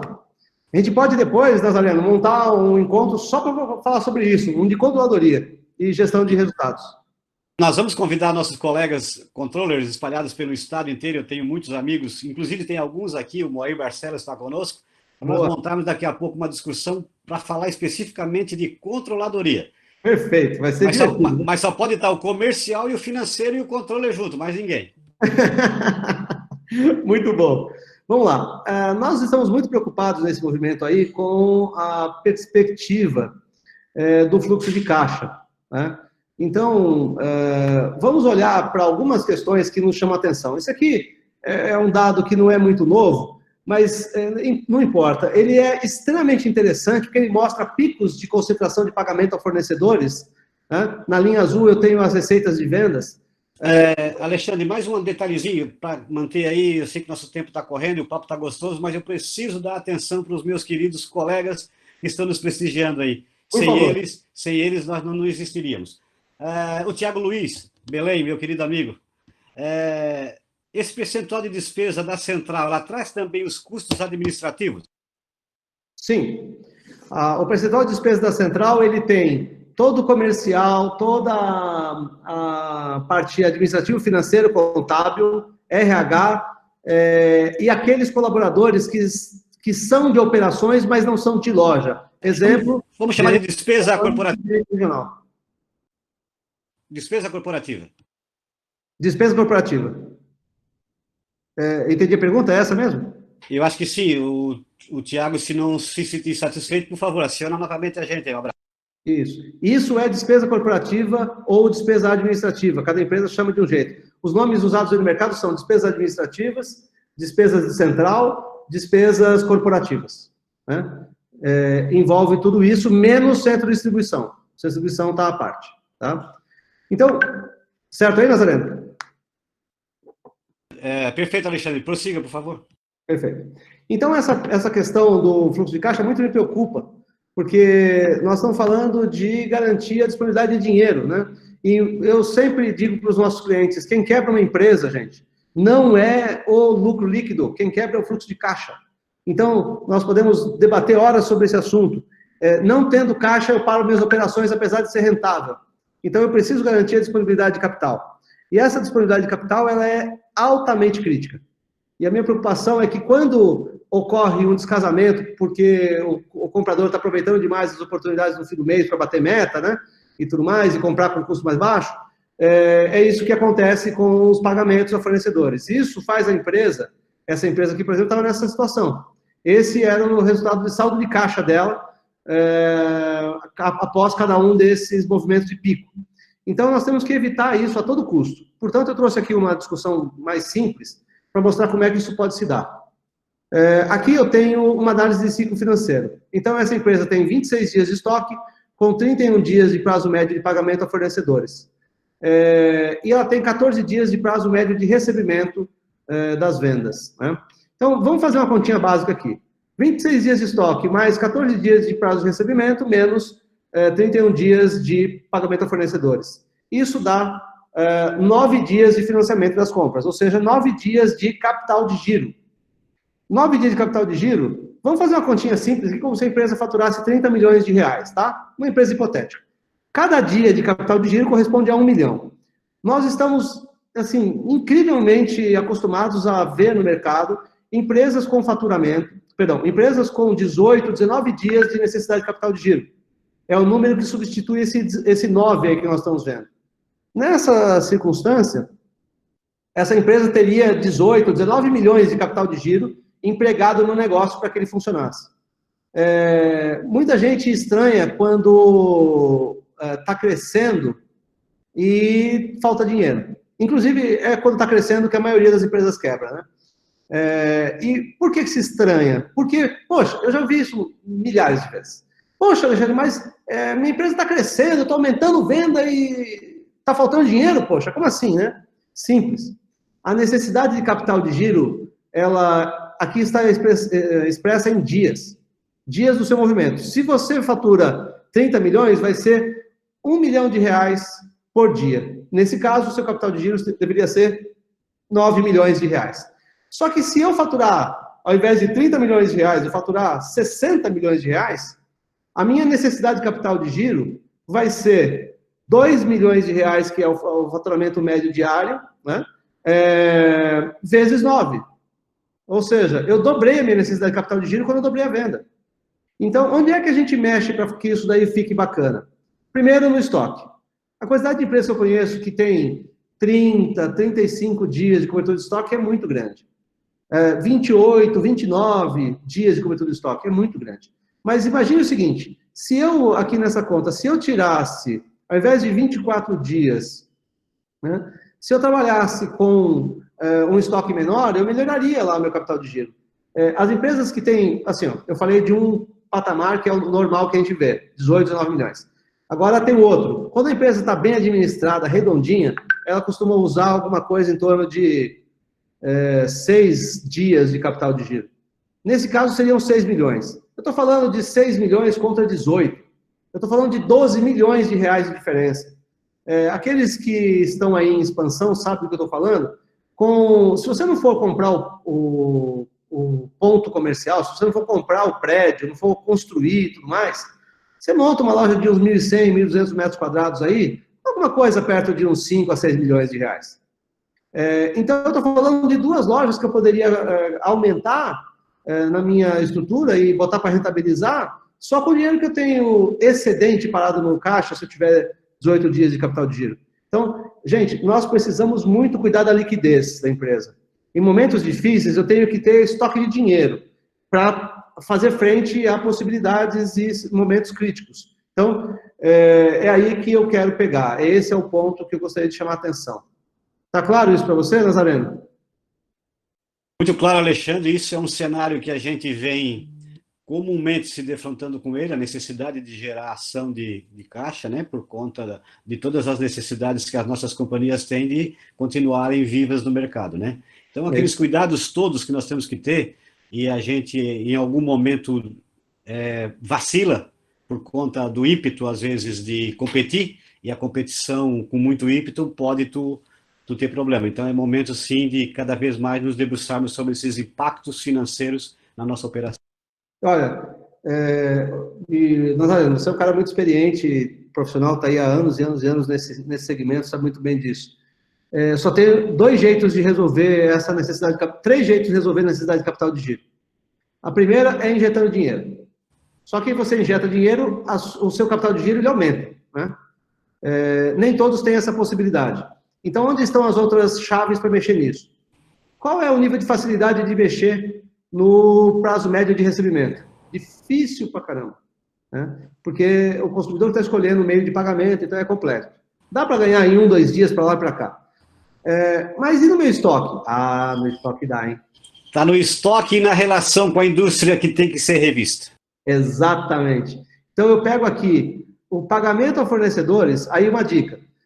O que a gente tem visto, empresas que estão trabalhando com mais de 32 dias de prazo médio de pagamento a fornecedores, costumam estar recebendo uma dose aí de custo financeiro embutido no preço do produto. Tomem muito cuidado com isso. E o estoque, eu tenho cliente Brasil inteiro aí, com níveis de estoque bem bacanas. O nosso recorde foi 19 dias de cobertura de estoque. Mas confesso que não é simples, muitas condições têm que estar implantadas, prontas, preparadas, para que seja possível fazer isso. E a gente olha para isso e pensa que nós precisamos aprimorar esse momento e esse processo. A cobertura de estoque dá para cair. Aí em Santa Catarina dá para trabalhar com 22, 23 dias com tranquilidade. Obrigado. Alexandre, me ouve bem? Perfeitamente, Nazareno. Na linha da resposta para o nosso público que está aqui nos acompanhando. Pois não. Sampaio, meu amigo, grande abraço. Prazer em tê-lo aqui com a gente. Grande Sampaio. Sampaio é nosso querido amigo. O e-commerce, ele vai vencer a experiência de compras de qual percentual dos shoppers? Quer dizer, quais percentual de clientes vai participar do e-commerce? Segundo, haverá mudança de canal de alguma categoria para o supermercado? Por exemplo, nós vamos deixar de vender, ou quer dizer, deixar de vender não. Lá naquele mix do e-commerce, nós vamos focar em eletro, cama, mesa, banho, higiene, beleza, limpeza? Essa é a pergunta do Sampaio. As 2 perguntas. Perfeito. Bom, a questão dos eletrônicos e do não alimentar, eu confesso que algumas regiões do Brasil ainda guardam espaço para um trabalho forte nessas categorias. Mas todo supermercado que tem eletrônico já sentiu na pele o tamanho da perda de venda. Então, quando você fala do crescimento da Magalu, por exemplo, e do próprio Mercado Livre, eles foram muito fortes e muito focados na questão dos eletrônicos. Então, o não alimentar, ele tende a ser um problema para os supermercados. Portanto, eu não acredito que nós tenhamos capacidade, logística e volume suficiente para trabalhar fortemente no não alimentar. Não creio que seja um caminho interessante. Por outro lado... Focar naquilo que nós somos especialistas, né? É alimento, não tem outro caminho. E vou falar mais até. Eu vou até dar mais razões para explicar isso, mas a questão do trabalho junto aos perecíveis é o caminho de saída, não tem outro, gente. Nível de serviço, bom atendimento e perecíveis, esse é o caminho. Isso não pode mais ser segredo para ninguém, entendeu? Do ponto de vista das categorias, vou ser sincero, aquele supermercado que aprender a fazer a logística de entrega via e-commerce de produtos perecíveis, com precisão, com qualidade, produtos selecionados e tal, esse vai ter crescimento expressivo das suas operações em e-commerce, no meio digital. Nós, até pouco tempo atrás, nós tínhamos 17% da população brasileira experimentando o canal online. Agora, nós temos mais de 32% da população brasileira experimentando o canal online. Quando isso aqui passar, a bagunça acabar, se é que vai acabar, ela talvez mude de cara apenas, quando isso mudar, o que nós vamos ver é um decréscimo desses 32% experimentando. Mas não vai voltar ao que era antes. Nós estamos falando hoje de 5% a 6% de venda no e-commerce dentro dos mercados, e isso tende a se estabilizar alguma coisa para cima, talvez perto dos 8% ou 9%. Tem muita gente testando, provando e tentando. Essa curva de adoção ainda vai durar algum tempo, então eu acredito nisso. Ok? Obrigado, Alexandre. Alexandre e o querido Armando Nardelli, um abraço, Armando. Grande Armando! Nosso colega de trecho. Muito bom. Quantos dias de estoque para as lojas e quantos dias mais de estoque para o CD? Que eu acho que eu estou entendendo a pergunta do Armando. Eu tenho na loja um estoque para X dias e no CD eu tenho estoque para diferentes dias. É isso, Armando, que tu quis? Deve ser essa mesma questão, Nazareno. Muitas empresas têm que desenhar uma estratégia de todo o seu estoque, quanto fica na loja, quanto fica no CD. 60, 40, tá bom? Olha, assim, isso só depende de qual volume de estoque você tem, tá? Mas, a grosso modo, é o seguinte, a maior parte do estoque tem que estar no CD. Porque não existe piso mais caro do que o piso de loja. O ponto comercial de uma loja, o metro quadrado custa muito caro. E é caro demais para eu deixar fazer depósito. Então, eu tenho que fazer, como alguns clientes nossos já fizeram, eu tenho um cliente no Ceará que ele faz entrega diária para a loja e as lojas não têm depósito, tá? Então, assim, para não falar que não tem lá um hackzinho para colocar um produto ou outro grande, de volume e tudo mais, mas é isso só. Legal. Então, esse é o meu raciocínio. Tendendo a quase não deixar estoque na loja, só o exposto. Porque está refletindo lá no caixa, né? Alexandre, não vale a pena aqui registrar a maciça participação dos colegas aqui na sala. Que legal. Obrigado, gente, pelo carinho de vocês. Esse tema é tão cativante que nós ficaríamos aqui, porque somos apaixonados por supermercados, até antes do Jornal Nacional entrar no ar. Mas nós não vamos fazer isso. Eu quero agora pedir que o Alexandre siga, para que a gente, em respeito a todos que estão aí na sala, já abríssemos em seguida as perguntas do público, ok? Perfeito. Eu tenho 2 slides aqui para fechar. E um deles é para mostrar como é que se faz essa avaliação rapidamente, que eu falei a respeito do ciclo financeiro. Se você trabalhar prazo médio de pagamento e o estoque, e isso gerar uma tesouraria negativa, é sinal que você está bancando aquela categoria. Nesse caso aqui, eu estou bancando a categoria de autos e ferramentas, só que ela tem uma participação pequena, 0,6 na venda. Mas quando eu falo, por exemplo, de uma categoria como a seca, 24 dias de prazo médio de pagamento, prazo pequeno. 48 dias de estoque, enorme, não precisava ser maior do que 30 dias. Né? Isso está me dando 24 dias de tesouraria negativa. Eu estou botando dinheiro para essa categoria girar. E essa é a necessidade de capital de giro nascendo aí. Se eu regular o prazo de pagamento e o estoque, naturalmente eu consigo melhorar esse vermelhinho aqui. Agora, olha que beleza os perecíveis, Nazareno. Perecíveis é tudo de bom, né? Olha só. Quase o... Pois não? Ô, Jailson Silva, tua pergunta, eu acho que está contemplada aqui. O perecível está... Posso continuar? Alô? Por favor, prossiga.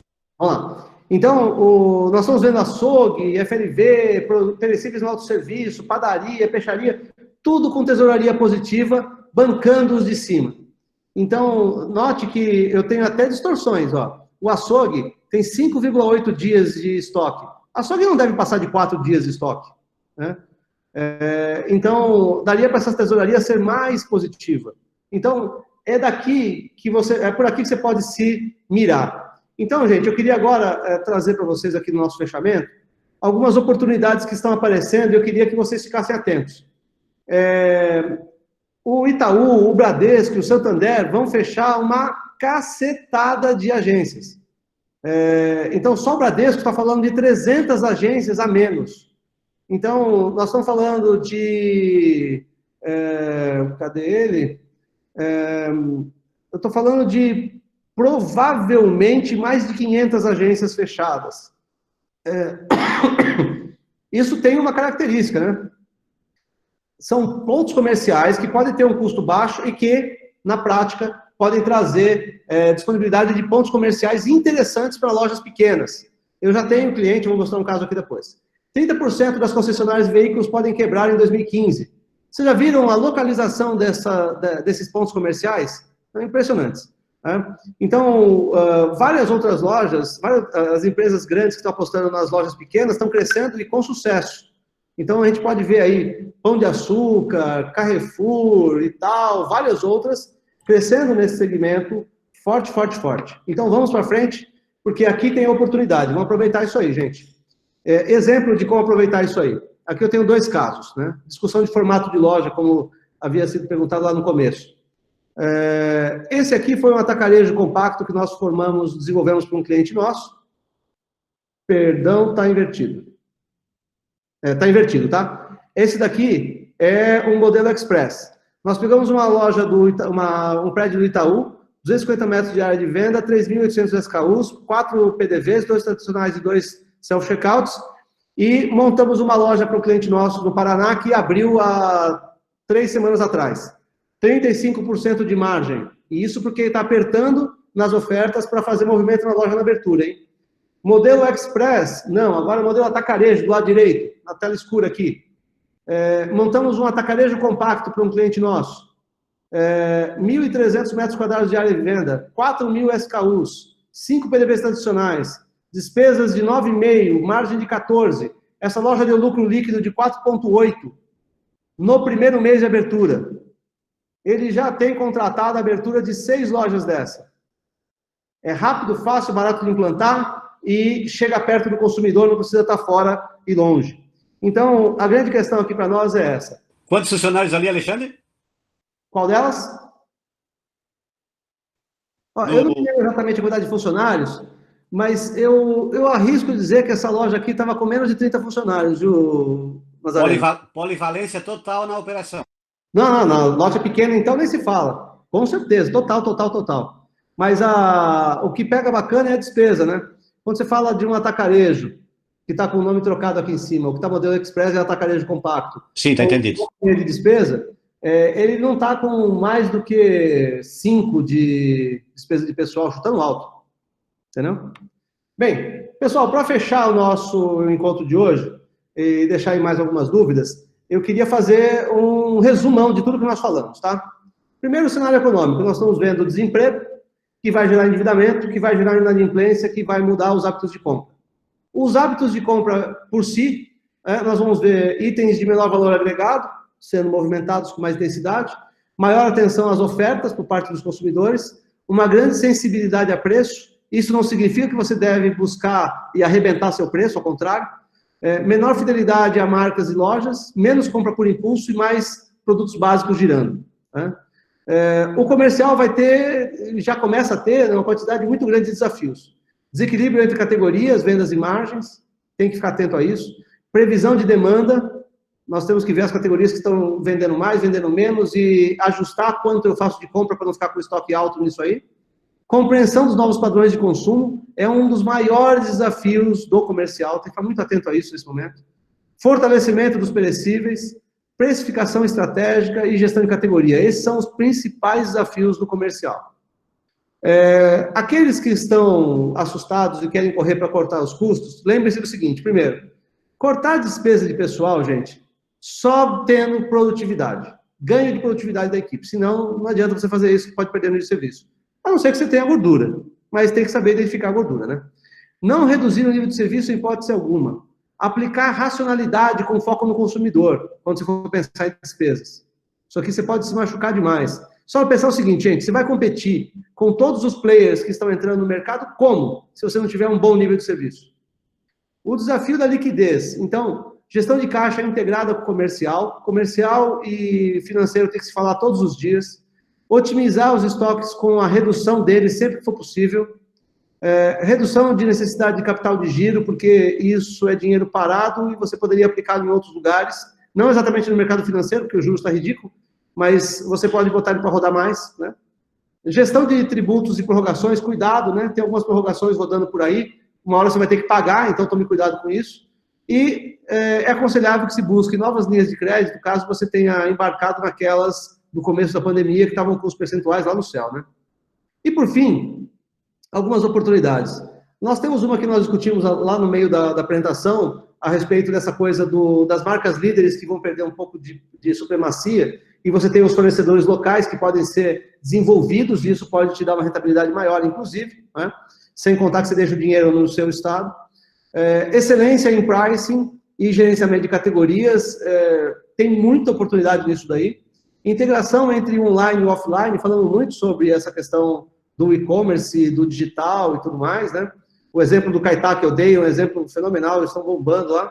Diferenciação através de perecíveis, o e-commerce, está abrindo as oportunidades, e as possibilidades de expansão que você vai ter com essa quebradeira que vai acontecer aí do médio varejista e pequeno varejista, o varejo de rua e tudo mais. Tem pontos excepcionais, excelentes, no meio do bairro central, né, de um bairro bastante importante, do centro do bairro, né, que vai estar disponível a partir daí. Portanto, cabe você fazer um trabalho rápido e forte para buscar esses pontos, ok? Bem, pessoal, o que nós tínhamos até aqui era isso, né? Eu queria deixar aí o Nazareno abrir para algumas perguntas, né, Nazareno? Você deve ter uma lista enorme delas aí, né? Obrigado, Alexandre. O Moai comenta aqui, muito oportunamente, de que essa operação supermercadista, ali no chão de loja, historicamente, ela é regrada por muitos processos extremamente manuais, que Sim. invariavelmente nos jogam bastante prejuízo nas costas. Então, a observação aqui também, que além de tudo que foi falado aqui, que a gente fique atento para a automação de processos lá no chão de loja, para nos dar mais flexibilização, rapidez e inteligência. Obrigado, aí, Moai. Isso aí que vai trazer ganho de produtividade, inclusive, também, né? Exatamente. Porque quando eu não faço isso, eu vou lá e corto pessoas, mas será que não é melhor elevar o nível de trabalho das pessoas automatizando os processos manuais? Certamente. Meus amigos, eu queria de novo agradecer muito a presença de todos vocês aqui. Nós queremos abrir agora, por alguns minutos, perguntas, então fique à vontade. Estão liberados agora as câmeras e os microfones. Cliquem aí no microfonezinho e na câmera e façam as perguntas que vocês acharem oportunas para esse momento, aproveitando aqui o Alexandre, que é o nosso querido palestrante aqui. Por favor, fique à vontade aí, minha gente. O Rocha tá com a cara de quem vai fazer pergunta ali, ó a cara dele. Ó.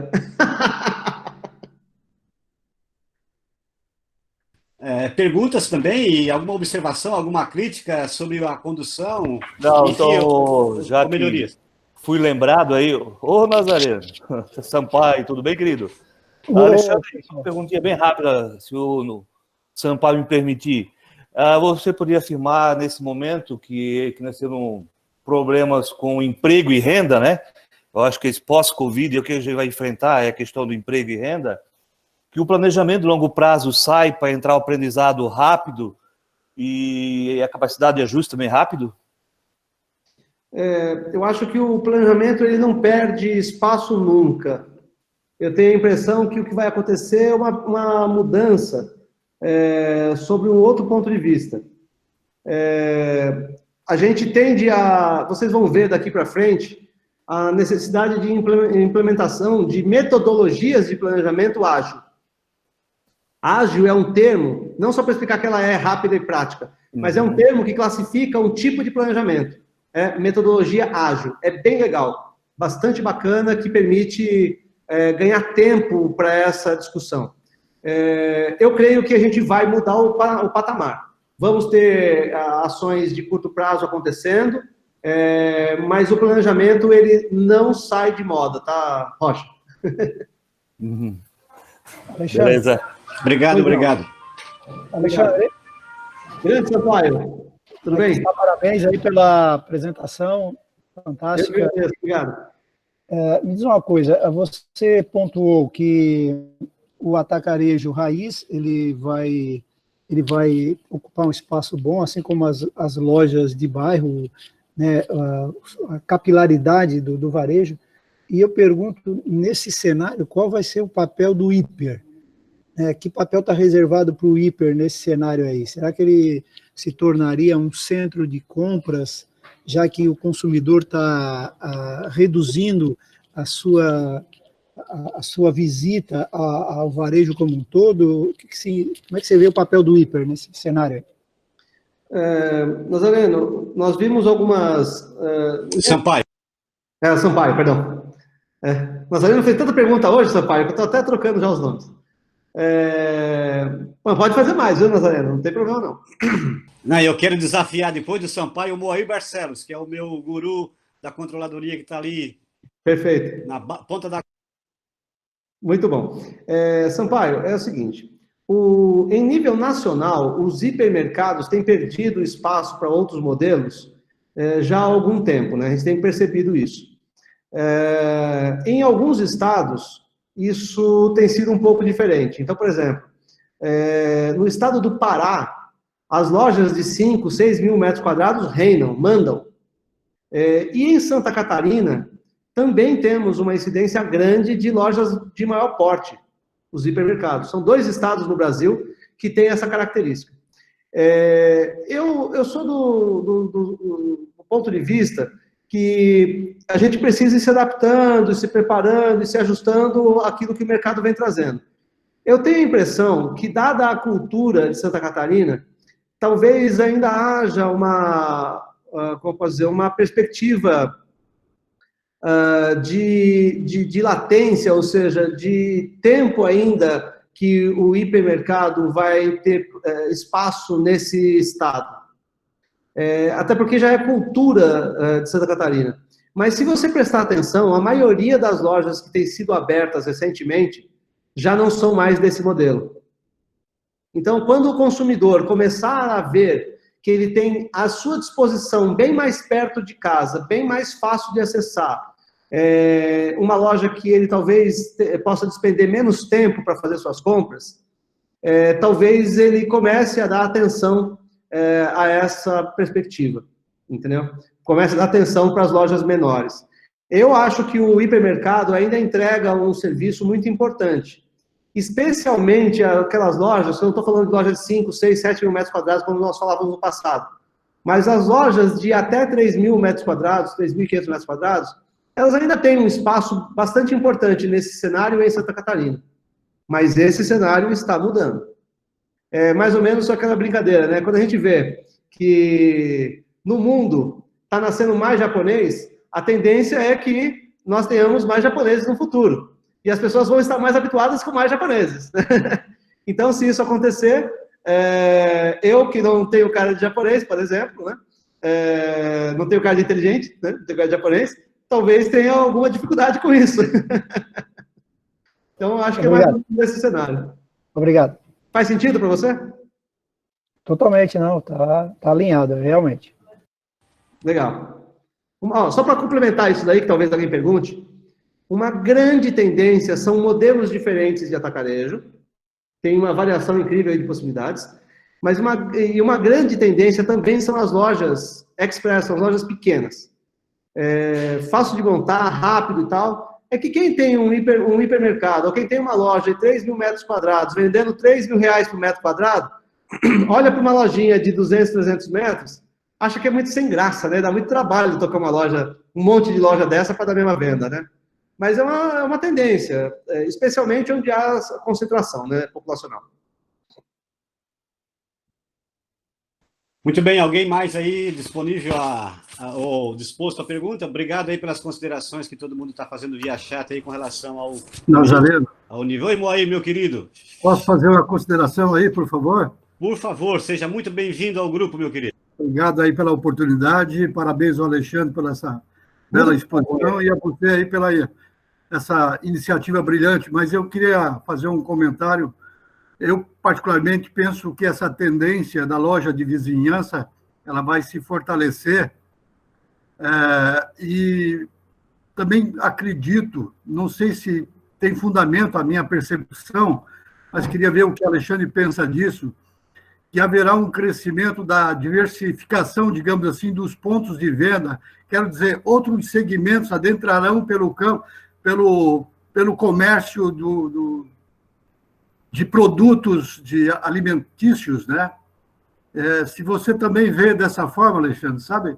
Que outros segmentos totalmente fora do canal do segmento alimentício, mas começarão também a comercializar por conta dessa necessidade de aproximação do mercado ao consumidor. Eu vejo isso sim, Moair. Não precisa ir muito longe. Você pode ver o que acontece em Minas Gerais, que nós temos lá uma grande rede de drogarias, que é um supermercado com medicamentos, né? Nós estamos tentando, de todo jeito, aí, vender os MIPs, né? Que são os medicamentos sem prescrição médica, né? Mas eu entendo que a tendência dos outros segmentos entrarem no segmento de varejo alimentar é muito grande. Porque o varejo alimentar, ele tem duas características que são antagônicas, mas elas, de alguma forma, né? Primeiro, é um negócio muito complexo, isso afasta alguns, tá? Alguns outros segmentos. Mas, ao mesmo tempo, é o maior pico do varejo. A remuneração deles. Além disso, tem uma outra questão... A gente só assiste eles. Eu acho que tem alguém aí com o microfone aberto. Adriane... Eu pediria aí aos colegas que estiverem com o microfone aberto que, por favor, silenciem por um instante para não ter interferência. Obrigado, pessoal. Então, o que acontece aí? Os outros segmentos tendem a entrar. Eu acho que o mais agressivo vai ser, de fato, o comércio eletrônico. Aqueles que já têm as suas lojas, o pessoal aí de eletrônicos, o pessoal do não alimentar, tende a vir para dentro desse segmento com força. E, infelizmente, assim como abriu os olhos do varejista do segmento de mercado, esse momento em que bombou a venda via e-commerce, também está chamando a atenção daqueles que já estão no e-commerce e entendem disso. Então, eu acho que nós vamos ver um ataque bastante expressivo e eu estou bem preocupado com isso, para ser sincero. Não digo que vai ser uma catástrofe, mas, olha, nós temos um risco enorme aí nesse meio. E aí tem outros segmentos um pouco menos afeitos à coisa, como, por exemplo, de drogarias, que eu comentei, que já é desejo deles há um tempo, inclusive, entrar nesse segmento também. Se eles entram aos pouquinhos com guloseimas, coisinhas aqui, coisinhas ali, daqui a pouco abre a porteira e eles passam a vender tudo, né? E o grande problema seria recuperar isso num futuro que é complicado. E eles já estão pulverizados, né? Esse é o ponto. Obrigado, Alexandre. Que isso, Moair. Obrigado, Moair. Prazer grande te ver, Moair. Abraço. Obrigado. Meus colegas queridos, alguém mais aí no grupo, na plateia, online, que gostaria de fazer uma conexão com o nosso palestrante? Posso fazer uma pergunta, Nazareno? Opa, por favor, cada pergunta ganha R$100. Tudo bem, Alexandre, Nazareno, tudo bem? Como a tendência, foi colocada a tendência de lojas de vizinhança, e aí eu faço uma pergunta em cima disso. A tendência são lojas práticas e de simples construção, digamos, ou com uma arquitetura ou uma construção mais imponente, ou está muito ligado aonde você está inserido? Perdão, eu só não peguei o comecinho da pergunta. Você pode repetir só o comecinho? Digamos, a tendência de lojas de vizinhança seria mais de uma construção simples e prática, ou com uma loja com uma imponência, uma arquitetura mais arrojada um pouco? Qual que seria a tendência? Entendi. Bem, você conhece as lojas do pessoal do festival lá No Paraná, né? Não conheço, mas pessoalmente não conheço, mas já ouvi falar. Então, festival, o pessoal aqui em São Paulo, o pessoal do Saint-Marché. Nós não precisamos colocar exatamente produtos caros, nós não precisamos ser exatamente uma loja premium, mas a arquitetura, ela tende a ser uma aliada fenomenal para a atratividade do público para essas lojas. Porque, vamos pensar o seguinte, essa loja tem que ser uma loja prática, rápida e simples.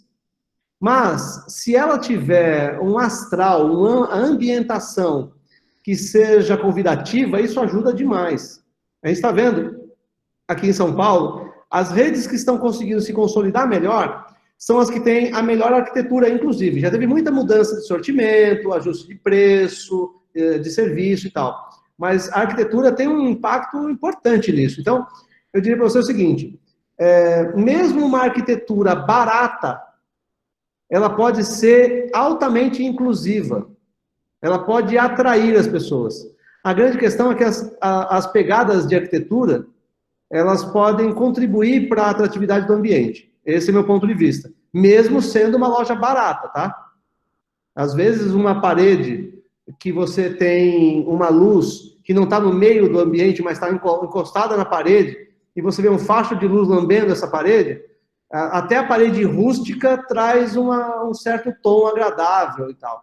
Então, eu não fecho questão com relação à loja ser popular ou ela ser premium, mas a arquitetura vai influenciar positivamente nos dois casos, tá? Bacana. Muito bem. A pergunta foi respondida, eu acho, de acordo, né, querida? Sim, satisfeito. Um abraço, obrigado. Obrigado mais uma vez. Fica com a gente mais um pouquinho, que nós vamos dar uma dica aí de uma próxima palestra online imperdível. Débora, nos ouve uma pergunta da área de pessoas e de marketing, talvez? Boa tarde, Nazareno. Boa tarde, Alexandre, tudo bem? Boa tarde a todos. Tudo bem? Tudo bem? Quanto tempo, né? Quanto tempo? Então, eu sei que não é a temática de hoje, mas observamos com muita atenção todo o conteúdo que foi exposto. E nós sabemos que as despesas com o pessoal, digamos assim, ela é a grande vilã na hora de se montar o DRE de supermercado, certo? Certo. E também destes o exemplo ali nas lojas Express e nas lojas de um formato menor, abordastes um tema que tem sido muito estudado pelo Comitê de RH e ainda não encontramos uma solução plausível para isso, que é a multifuncionalidade. E na lâmina ali que tu apresentaste, essa loja funciona assim, com profissionais que têm multitarefas, e como que isso se dá na prática? Qual foi a forma legal que foi encontrada para poder funcionar isso aí? Uhum. As lojas menores, elas têm uma característica muito interessante. Se você pegar uma loja muito grandona, talvez você tenha mais dificuldade. Mas nas lojas pequenas, você tem nenhum setor de produção. Tudo chega pronto. O máximo que se faz é assar um pão, né, em termos de produção. Então, por si, isso já é um fator que ajuda a destravar um pouco esse problema da polivalência, né? Aí você tem uma outra questão que diz respeito à operação de caixa, que em algumas regiões isso aí é assim, extremamente radical. Acontece que esse modelo de loja, ele só pode operar se tiver polivalência. Então, aí entra uma questão. Eu não participei das reuniões, até porque não essa questão da parte legal não é muito a minha praia, não sou especialista nisso, mas eu participei de algumas conversas a respeito desse assunto e deu para perceber que os próprios sindicatos do segmento alimentar já andam se dobrando à perspectiva da polivalência em lojas onde a questão não é a produção. E aí entra um outro fator. Alguns sindicatos, isso eu não tenho certeza absoluta, mas eu ouvi essa conversa, né? Merece cada um verificar na sua região e tudo mais com seus sindicatos, mas alguns sindicatos têm feito acordos específicos sobre o que fazer com a dinâmica da quebra de caixa, responsabilidade por dinheiro no caixa e tal, que é um dos fatores que eles sempre usam como argumento para impedir a polivalência, né? Então, parece que isso já está entrando na discussão. A força das lojas pequenas tem sido maior do que a vontade de resistir dos sindicatos que, neste momento, convenhamos, não andam lá muito fortalecidos, né? Com certeza. Então, eu acho que esse processo está se dando com mais facilidade em função dessa característica também. Ok, obrigada. Que isso. Obrigado, Débora. Grande Débora. Ok, gente. Bom, eu queria dar mais uns segundinhos para ver se alguém mais se manifesta para as perguntas. Fique à vontade enquanto eu faço aqui uma breve observação importante. Antes de encerrar, eu gostaria de convidar todos vocês e todos que possam interessar. Nós estamos na segunda palestra do ciclo e a primeira foi maravilhosa, com a Merlin falando de Shopper, de comportamento e planograma. Hoje nós falamos um pouquinho sobre gestão, operação, formatos, tendências, maravilhoso. E nós vamos crescer nesse nível, nós, a CATS, e eu me orgulho muito de fazer parte desse time, né? Nosso time é um time muito legal, coeso e uma imaginação muito fértil e preocupado com o nosso segmento. A prova está aí, nós passamos agora por um momento terrível e conseguimos, com muita coalizão, enfrentar. E esse conteúdo aqui, ele é inteligência. Esse conteúdo ele não é preocupação, ele é visão. E para dar sequência nesse nível de excelência, nós vamos ter no dia 19 de maio, às 9 horas da manhã, o Jorge Inafuco, da Oasis Lab, e o Wellington Machado, da Simples, que é a plataforma de cadastro que nós temos esse trabalho maravilhoso com eles. O Jorge Inafuco, da Oasis Lab, e o Wellington Machado, da Simples. Eles vão falar sobre o e-commerce, é um tema que nós puxamos aqui, e as oportunidades e os desafios para os varejos supermercadistas durante e após essa crise sanitária. Então, esse fica o convite aqui. Eu quero agradecer a todo mundo que participou até agora, um enorme carinho e respeito por vocês todos. Eu passo a palavra agora para as considerações finais do Alexandre e te dando um forte e fraternal abraço, mesmo online. E o meu carinho e respeito e obrigado por estar com a gente. A vocês todos que estiveram com a gente, o meu muito obrigado. Bom, Nazareno, eu acho que eu preciso iniciar agradecendo mais uma belíssima iniciativa da ACATS, né? E Poletini, você, todo o pessoal que constrói essa ACATS maravilhosa, eu acho que vocês estão de parabéns com muita intensidade. Sinta-se reciprocamente abraçado, por favor, né?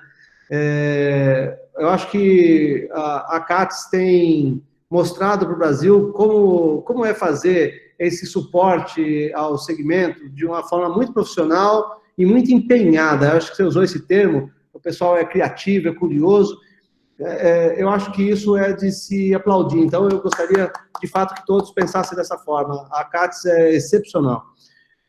Além disso, para mim é uma grande honra falar para um público tão seleto de um segmento que eu sei, eu amo, então eu ficaria aqui 5 dias falando dele, né? Mas dá muito prazer falar desse assunto. Quando eu sinto que o prazer permite ajudar o supermercadista a encontrar rumos e redução de incertezas, eu me sinto extremamente bem. Então, eu sinto como o meu dia ganho, só pelas perguntas que foram feitas e pelas observações que foram feitas aí no chat, que achei muito legais, né? Então, estou de verdade muito agradecido.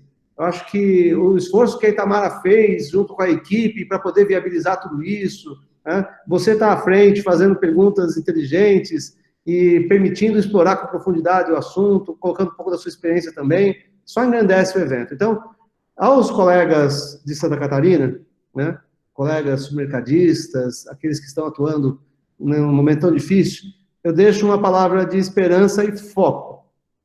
É velho, eu sei, mas vale a pena. É assim, ó. Enquanto alguns choram, outros vendem lenço.